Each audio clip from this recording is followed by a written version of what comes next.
Hatha yoga. What's the point? Well, Hatha yoga is the discipline by which you essentially turn your body into an isolation tank. In other words, you're able to sit still to completely immobilize your body, and in as much as it's possible, you want to prevent anything from distracting you, anything body-wise from distracting you. So you create these poses where you can use gravity, you can use the tension or the lack thereof in your own body to sort of immobilize your body. That's a small part of why people do asanas, why they will, again, like I say, turn themselves into a pretzel. The purpose is to completely lock your body in place, one of the many purposes of doing that, and to keep it from distracting you. I'm 50 now. My body has started to seize up in small ways. I'm not walking around stooped over, but I can feel the muscles contracting. Now, when all your muscles are contracting at once, that causes an interesting problem. If you want to stretch those muscles and get rid of the tension or the contraction, or whatever you want to call it, the atrophying that takes place as you age, it sounds simple. You just doggedly stretching each individual muscle. But wait a minute, how do you stretch a muscle? You can stretch a muscle in many different ways. You can use gravity to stretch a muscle, i.e. you use your balance to hold a muscle in a certain place, and then you wait for the force of gravity to pull one part of your body down, which applies force to a muscle probably somewhere else in your body, which stretches it into place. That's one way. You can also relax a muscle, and that's not really stretching it, but that's letting it sort of flatten itself out. The only thing that we can really do to muscles is tense them. To use muscles to apply strength, you have to tense them. They contract, and that creates force, which pulls. If you flatten your muscle, you're not really stretching it, but it is in a sense stretching, in that you're taking all the tension out of it. You're no longer pulling it in any way, so it flattens out. It kind of stretches in a negative sense. So here we have two types of force. Here we have positive force and negative force. We have the positive force is the actual act of, tensing a muscle. The negative force is when you consciously take that tension out of the muscle. Now remember I mentioned the bit about getting up there in years. Your whole body tenses up more or less all at once, but again, it's a gradual process. Try to relax one muscle in a generally tensed body. It's interesting. Because all of our muscles are interacting with all the other muscles and with everything else in our body. You apply tension in one part of your body and it will have an effect elsewhere. That's how you get, things like when you harm one muscle and favor other muscles, the harm sort of spreads throughout your body. I have this problem in my right shoulder now because of repetitive strain injury. Yoga helps an awful lot. But, as I say, we have positive and negative ways of manipulating muscles. We can relax muscles, or we can tense muscles. Or we can use gravity to stretch them. Or we can use the overtension in one muscle to stretch a relaxed muscle. It's hard to stretch a muscle that's tensed, but you can stretch a relaxed muscle.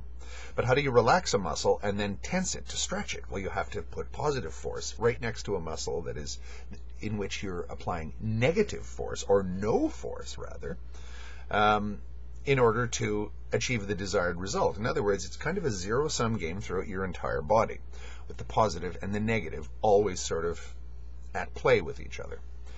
I would posit the view that Hatha Yoga is aimed at balancing those positive and negative forces. And again, I mean positive and negative here just in the strict kinetic sense of things. I'm not talking about any subtle body or, excuse me, or any energy or anything like that. I'm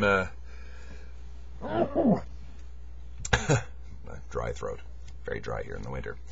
I'm simply talking about strictly scientific terms here, or biological terms, a tensed or a relaxed muscle, or force that is applied to a muscle, or force that is deliberately withheld from a muscle just by your brain. You're willing a muscle to do certain things, or to not consciously not do something. Positive and negative. One could say that you can go from there to maybe that's the underpinnings of things like yin and yang or whatever. Maybe not. Um, so now put that into the context of somebody whose body is already overly tensed. You want to relax everything. How do you do that? Or you want to stretch everything. How do you do that? Because you can't meditate properly. You can't observe your inner life properly when your body is constantly giving you problems. It's constantly distracting you. You're trying to non-distract yourself, I guess. Trying to concentrate. So, of course, you go through all these weird-looking exercises that are aimed at, among other things, making sure that your body is capable of being left, as it were, to its own devices, while you are, I won't say absent from it, but you're concentrating on other things. But the interesting thing is, as you're manipulating your body this way, something happens, something can happen, because in order to do this, in order to play these sort of games with all the muscles in your body to get the positive and the negative tension in each muscle to sort of equalize itself throughout the body, you have to use your mind. You have to learn how to concentrate your thinking on all of that. You can't, it's all very well to say that, okay, what you have to do is you have to individually relax every muscle in your body, or individually half tense every muscle in your body. Okay, that's easy enough to say. How do you do that in practice? You have to become aware of each individual muscle. Now, I show somebody a muscle chart, and I can explain how every muscle works. What I can't do with that muscle chart, or what each muscle is for, what I can't do with that muscle chart is explain holistically how all those muscles interact with every other muscle, and how it all takes place constantly and never stops in a living organism. It's a non-stop, ongoing process. It has no beginning and no ending.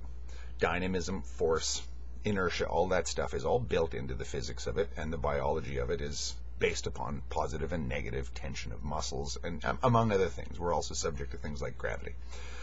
The aim of Tantra is to make you aware enough of each individual part of your body so you can so arrange your body to allow your mind to forget for a while about the body. But in order to do that, you have to concentrate on the body.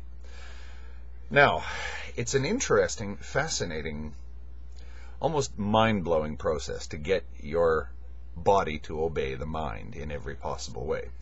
Unlike Western athletics, I guess you'd call it, rather than improving strength or endurance or flexibility or whatever, the ultimate aim of Hatha Yoga, or at least the physical part of Hatha Yoga, if you ask me, is to learn how to control every part of your body. You know, the old thing about the yogi who's buried underground for X number of days and dug back up and resuscitated. He should be dead, but he slowed his heart and his breathing down. I presume that you can do that, and there's really no magic to it. But you have to train your mind to get your organs to do this. How do you do that? How do you get, instead of your breathing to be unconscious, to make it conscious? How do you get even your heartbeat, instead of being unconscious, to be conscious? There are those who say that since your central nervous system controls everything, you can ultimately, if you control your mind, you can learn to control things like your liver and whatever. I don't know. That's really getting into it deeply, far more deep than I'll ever get into things. But theoretically, I can see how the science is sound. Your body only does stuff that your central nervous system tells it to do. Well, most of the things. There's a lot of stuff, I guess, if you have spinal damage or something like that. You know, there is evidence that certain things will happen independent of your conscious mind. If you're knocked unconscious, your heart may continue to beat, etc. But again, just because you're unconscious doesn't mean that your central nervous system isn't working. It's just your conscious central nervous system has been dislocated. If your central nervous system ceased to work all the time, completely, everything in your body would stop functioning. So, everything relies on nerve impulses to work. So, or at least some kind of message from one part of your body to another, I'll put it that way, if you don't want to call it that. So you learn how to control all of this for the reason of immobilizing your body and being able to control your breathing, because breathing is an important part of Hatha Yoga, and ultimately breathing actually is the main thing. It's interesting how breathing and your muscles or your general body interact, because have you ever seen somebody who's doing a plate spinning act where he has a bunch of erect sticks that sort of wobble a bit, and he puts a plate on top of it, and he spins it, and then he runs over and he gets another one, and he spins it, and he has to run back and start each one, and pretty soon he's got 7 or 8 or 10 or 15 of these darn things going all at once, and it's a huge juggling act almost, where he's to keep all these plates spinning at once. I liken the advancing stages or the advancing proficiencies in Hatha yoga, at least from my perspective. Again, this is Tantra, so it's the inner perspective, to doing something like that. For example, you have to start in Hatha yoga, at the beginning, it's stabilizing the very center of your body, which is basically, I assume, or it looks that way, or all the experts say, it's at the base of your spine. That's the base point of your whole body. It's sort of the hub, and everything else, all the other muscles and everything, radiate out from there, the spokes. You have to stabilize the hub. But again, I'm 50, my body, if I stabilize anything, it has a tendency to seize up. So what do? Well, I rotate the base of my spine, starting in large circles, and eventually it goes down to very, very, very small circles. This can take an hour or so just to get that one part of your body stabilized. I start to rotate the base of my spine. You start off with something resembling a hip swing or something like that, kind of a dance move or something like that. Although I do it either standing up or sitting down. So, and then you got to remember, the whole point of it though is to immobilize your body, but you can't immobilize your body if your body will seize up when it immobilizes. So what you have to do is have some sort of intermediate state or combined state of immobility with motion built into it. The universe is dynamic. Everything keeps moving, everything keeps happening. And yet, if things are moving, they're constantly distracting you.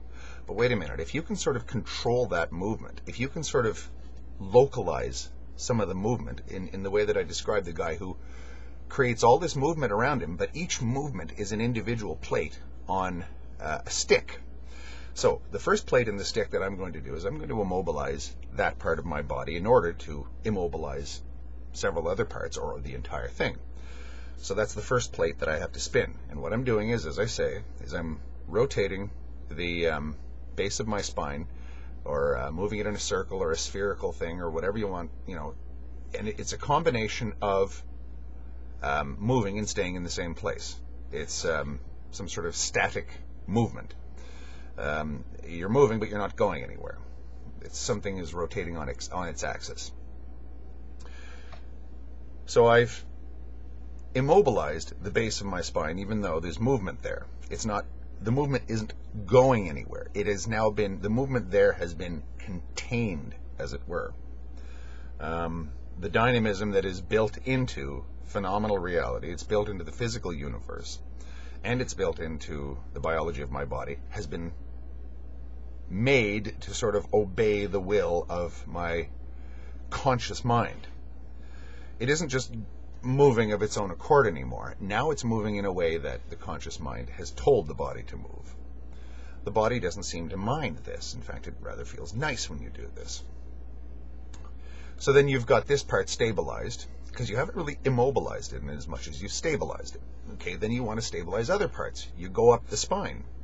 I want to stabilize the lower back. So then I start to move my lower spine in this kind of a motion. The second spinning plate, because my back is a bit sore, and if I'm going to sit for a long period of time, and for some reason you want your chin down, I don't know why, you lock your chin, I guess it stretches out your spine, and then you can concentrate on spinning your spine in the same way. There, I just kind of did it just to demonstrate that this is what it looks like when you see somebody doing it. I spin the base of my spine in such a small circle or sphere or ellipse or whatever pattern you take that it looks like I'm sitting still, but I still, because I'm concentrating on the sensations inside my own body from the first person perspective, I can tell that there is movement taking place at the base of my spine. But it's a repetitive movement. It goes back to the source all the time. Repetitive, repetitive, repetitive, repetitive. Then I go up to the lower part of my spine. That too actually feels good when you do it. You're massaging some kind of nerve or something like that at each step of the way as you do this. So you spin that. But remember, you've got to keep your spine, the base of your spine spinning, as well as the lower part of your spine. So you have to go back down to that, as it were, spinning plate. You have to go back down and concentrate on the base of your spine, sort of moving but staying still. And you have to continue up the spine as it goes. Now, I have repetitive strain injury also in my forearm here. So I want some of this stuff to go out this way. So I have to sort of make the process of all these spinning plates, as it were, or this immobilization process, proceed all the way out into my right arm. So, for example, I've gotten the base of my spine immobilized, and then I've got the lower spine immobilized. I can do the same process with the upper spine, and I can do the same spot with, say, the back of my neck here. And then I can do it with my shoulder. But again, I have to, at each step of the way, I have to go back down the ladder and make sure that at the beginning, the base part of all this is taking place. I've got, in as much as it's possible, a combination of stasis and immobility in my body, inertia and the inevitable, unavoidable mobility of living in a physical body. This requires enormous powers of concentration. Now, luckily, repetitive things, all you got to do is keep doing them. You just got to have the tenacity to keep going at it. It doesn't take enormous brain power. It just requires the desire to do it. So eventually what happens is you've immobilized everything, say all the way out to the point where you want it to be immobilized. The rest of your body isn't doing all that great, but or it's no different than the way that it was, but the little bit that you've managed to do, you can actually then start to notice things happening to your mind. Your mind is so concentrated on keeping all those plates spinning inside your body. You know, you have to run back to the base of your spine and spin that plate, then you have to go and spin the next plate, and then you start another plate, and then you still got, and each step that you go, you've added another difficult plate to your line of spinning plates. It's almost like you're taking poles and balancing one pole on top of another pole all the way up. You have to keep every last one of these poles in perfect balance. But ultimately, all that you're doing is you're manipulating your own muscles. You're manipulating your spine, but you're actually, the way that you would manipulate your spine or your bones or your ligaments or whatever is through your muscles, because that's what your brain can most easily move, is your muscles. That kind of thing results in and requires concentration. When you can concentrate, and at the same time, in order to do this, you'll notice you have to control your breathing. But when you do control your breathing, it makes it easier to immobilize each muscle as you go along, because the phenomenon of breathing into a muscle, which any yoga teacher will tell you is an important thing to learn, has an effect on your mind as well. Because to breathe into a muscle, you're not really breathing into anything. You're concentrating all your mental powers on that muscle. And your mental powers are expressed, they inevitably end up being expressed in your breathing, because you can't stop yourself from breathing. Again, there's that sort of axis of immobility versus constant dynamism. You want to relax because you've got to turn your body into that isolation tank, but you can't relax because dynamism is built into the universe. So you have a repetitive motion. You have a repetitive motion, and you have a sort of increasingly wide spectrum of areas where there's repetitive motion inside your body. And it's something that you have to continue to go back to and feel all the way out to as far as where you want to go. And ultimately, I suppose you would do this to your entire body. I haven't gotten to that point yet, where I guess you would sit there and you would be conscious of the fact that the tips of your fingers are moving in your little ellipses, and then each joint in your finger is moving in an ellipse, and then your wrist and your arms and everything, all the way back down to the base of your spine, all the way up to the top of your head, down to your legs, your feet, everything. It's all spinning plates inside. It's mobility actually performing the same function as being immobile. Movement equals complete stillness at this level, the repetitive thing. Dynamism and immobility dynamism and inertia intersect at this point. So what you've then done is in order to create the circumstances by which you can concentrate your mind, you need to concentrate your mind. So you concentrate your mind to make your body relax. But when you make your body relax, you understand that there are certain things that you have to do or your body will seize up. So to keep your body from seizing up, you relax and yet you continue to move. So what you're doing is you've got a bunch of repetitive movements, a whole interconnected series of repetitive movements inside of your own body, which requires a great deal of concentration, but the concentration results in other things along the way. Sound body and sound mind is, it's the old Latin maxim, mens sanctum or something like this. I can't remember, sound body and a sound mind. But it's fascinating how these things sort of interact with each other. To get one thing, you have to do something else. But when you do something else, that enables you to get a third thing. In other words, you have to concentrate your mind to manipulate your body, and you're manipulating your body in order to concentrate your mind. And it's sort of, you're building your way all the way up. That's the theory behind it. It's not easy. It takes a great deal of practice. But if you ask me, that's the actual basic philosophy behind the manipulation of the body. Other things happen, though. When you start to do this. If you start to manipulate even the base of your spine, you'll notice a sort of strange kind of calm clarity coming to that part of your body. I don't know what that is, but you notice that something does happen. And as you go up your spine, something is of course going to happen. It's your central nervous system. Something starts to happen in your mind.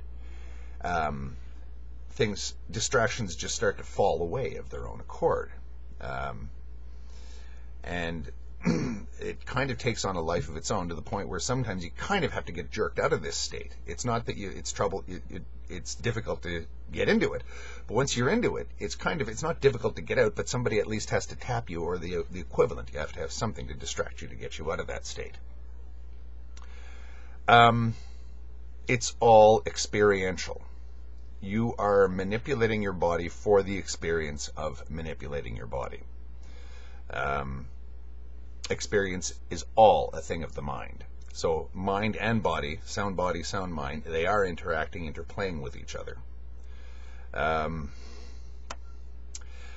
That to me is the beginnings of Hatha Yoga. That's the beginnings of harnessing experience to enhance your existence.